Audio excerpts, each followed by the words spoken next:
Ladies and gentlemen, we now present George Edwards in Dr. Jekyll and Mr. Hyde.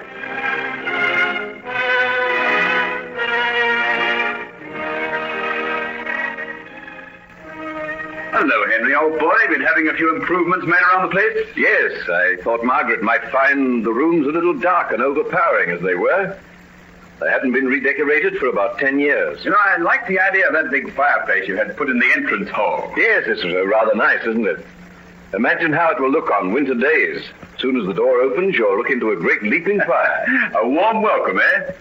Well, I imagine it'll be one of the pleasantest places in London. And with my pretty Margaret to add her smile. All the arrangements for the wedding going well? Oh, yes, I think so. From my end, anyhow. Margaret's fussing around with bridesmaids' dresses and red carpets and all the rest of it, but I guess she'll manage it all in plenty of time. Are you busy? Not for half an hour or so. I'm due at St. Giles at 4 o'clock, but it doesn't take me long to get there. Something you wanted to see me about? Yes. I happened to meet Hetty yesterday. Hetty? Where? What was she doing? She was coming across Green Park. I gathered she was on her way to see you. What about? I suppose you know how things were between her and Edward Hyde. Yes. Yes, I knew. Well, it appears that he's gone away somewhere. She hasn't seen him for months. I know. Any idea where he is? Not the slightest. I haven't seen him. Nor am I likely to. Speaking personally, I'm infernally glad to hear you say that. I have never met the gentleman, but anyone who has seems to loathe the very sight of him, including Hetty. Yes, I rather imagine Hetty has particular reasons for hating him. What are we going to do about her, Henry? About her? We? Well, I guess she's my responsibility. Not altogether. I'm involved in the matter too, don't forget. Anyhow, for all sorts of reasons, I think you'd better let me do what's necessary.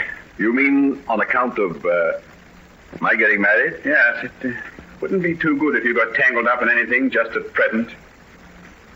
You're a good chap, Hugh. No one ever had a better friend than you. Oh, forget it. We went into all this years ago, the day we left the university. I don't forget it. Ever. Well, don't let's talk about it then. Dash it, old man, you're making me feel all hot and uncomfortable. I'll be coming out in a rash if you don't dry up. All right. And you'll let me deal with the matter of our little Hetty and make the best arrangements I can? No, I can't let you do that. Oh, but hang it all. You don't know the risk you're running. If all that... Oh, yes. I know all that. But our good friend Addison will never know anything about this. I'll go down to Hyde's house and see her tomorrow afternoon sometime. I think you're taking an unnecessary risk. Why? Addison doesn't know of the existence of Hyde's house? You didn't tell him anything about it, did you? Not a word. You gave me the address in strictest confidence. You know that. Yes, I do. And that's why I haven't any fear of the old man knowing that I've been there. Well, don't take any risks. Oh, I won't. Besides, I know a way to make perfectly certain that no one will ever suspect who I am, even if they meet me face to face. What? You told me to say you're going to wear a false nose or something. Oh, no. I don't mean that. Oh, there you go, getting all mysterious again. The mysteries will soon be cleared up, Huey, my friend. This visit to Hetty will be one of the last of them. And after that, a new life, a new happiness. Well, take my advice and watch your step. That old blighter still has hopes of getting rid of you. You mark my words.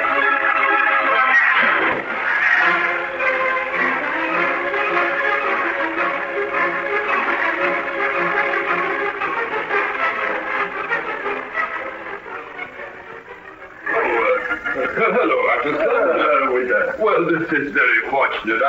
I was on my way to your chambers to see if you were in. I was just going to this little tea shop for my morning tea. What about coming too? Oh, that's a good idea. The weather makes one think of warm cup of tea, a first nip of autumn in the air, isn't it? It is. The trees were starting to change color when I was coming up from Kent last Monday. Oh, you still have your country house there? Oh, yes. I never part with that.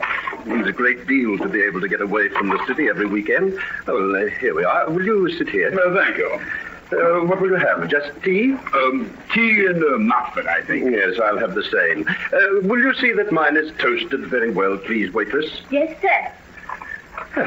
Now, what is it you wanted to see me about? Well, a curious coincidence happened to me a while ago. Do you remember the time we were walking home together and saw that man Hyde attack the little girl? Hyde. It's not necessary to ask. Neither of us is likely to forget that night. But why do you ask? As an architect, I sometimes have to go into curious parts of London. A short while ago, a client of mine decided to acquire a row of houses and rebuild them as modern residences. Everything was going all right when we suddenly struck a snag. One man refused to sell. And who should this obstinate fellow be but Edward Hyde? What? He owns a house? Yes, not a bad house. Fairly good repair, but in about as bad a locality as one of his kind could wish for. Where is it? You can give me the address? Oh, of course I can. That's what I come to see you about. I want you to try and see if you can persuade the fellow to sell. I don't know that I can do that, but I'm very glad to know where he lives. Very glad indeed. Oh, well, come then. Let's eat our muffins while they're hot, and I'll tell you all I know about the business.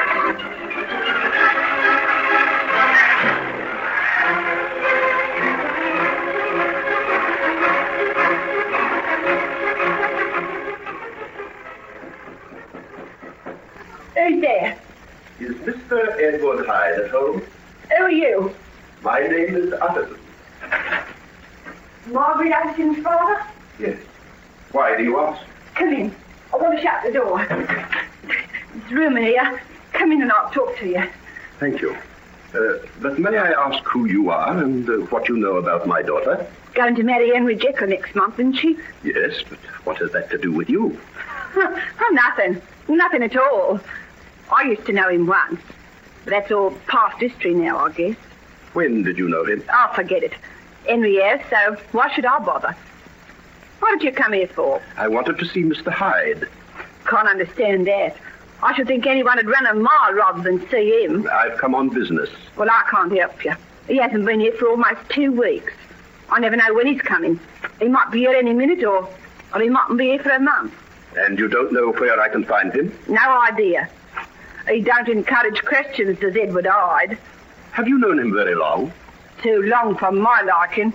Well, perhaps if I left a card, you'd give it to him and ask him to get in touch with me.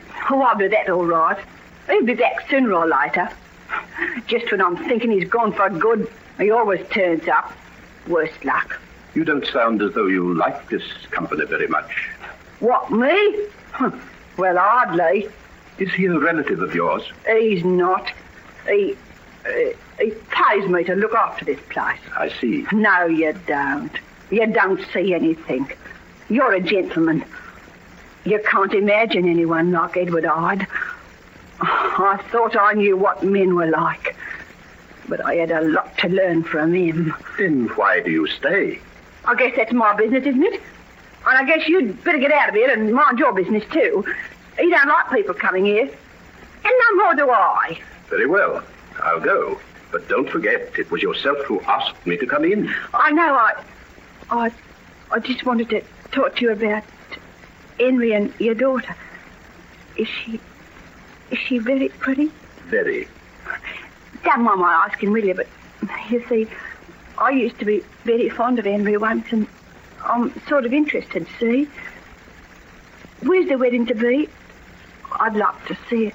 St. Martin's in the Fields, on the 25th of next month. But tell me, when did you know him? Oh, years and years ago. Oh, he'd hardly remember me. I was just a bit of a kid. But you said you were fond of him. So I was. Not that he ever knew it, though. Imagine the feeling to the great Henry Jekyll if he'd realised that the little waitress in the tea shop at Walgrave Corner was shook on him. Walgrave Corner? Yes. That's the village near the college he went to, isn't it? Yes, that's right. This is of particular interest to me. I'd be glad if you'd tell me anything you can about the boys you knew in Walgrave Corner. Particularly Henry Jekyll, eh? Well, naturally, I'm interested in him. Because he's going to marry your daughter, eh? Well, there's nothing that I know about him that ought to make any difference to that. He never even knew I was alive. That's how much notice he took of me. I see. Tell me, did you ever know a boy named David Markham? David Markham. Look here. What's the strength of all this? What are you after, anyway? Why are you getting angry? Because I don't like the way you're quizzing me. And anyhow, I think you better go. If Hyde comes back and caught me talking to you, there'll be the devil to pay, and I'm the one who'd cop it. So get, do you hear? Go on, get. I think you better go. Well, not yet, Hyde. Oh, Hyde! Where did you come from? You were so engrossed in your conversation that neither of you heard me. A most interesting subject. Very interesting. I'm glad I was able to listen to some of the things you said. You've been listening? I have. And now, my dear Mr. Utterson, if you will kindly sit down again, I'll tell you the things you so badly want to know about your prospective son-in-law. There's nothing that I don't know about Henry Jekyll, nor he about me, because we're twin souls, you see. Twin souls.